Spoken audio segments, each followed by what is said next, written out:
গত ৩রা অক্টোবর কেন্দ্রীয় মন্ত্রিসভা বাংলা ভাষাকে ধ্রুপদী ভাষার স্বীকৃতি প্রদান করেছে। এই দাবি পূরণের জন্য আমরা বাঙালি দীর্ঘদিন ধরে আন্দোলন করেছে।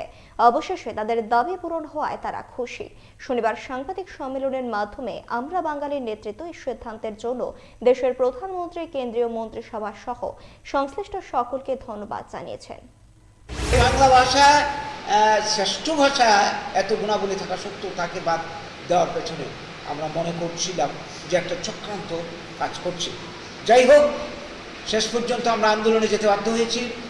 শুধু ত্রিপুরা নয়, ত্রিপুরার বাইরে পশ্চিমবঙ্গ, গোটা বাংলার অঞ্চল জুড়ে আমরা বাংলা ভাষার অধিকারের দাবিতে, প্রতিষ্ঠার দাবিতে, ধ্রুপদী ভাষার স্বীকৃতির দাবিতে আমরা আন্দোলন গড়ে তুলি।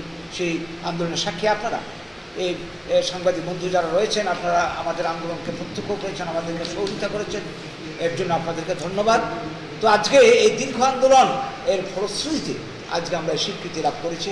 তাই আজকে আমরা আনন্দিত, উচ্ছ্বসিত, এবং এই স্বীকৃতির পেছনে অন্যদেরও কিছু অবদান রয়েছে।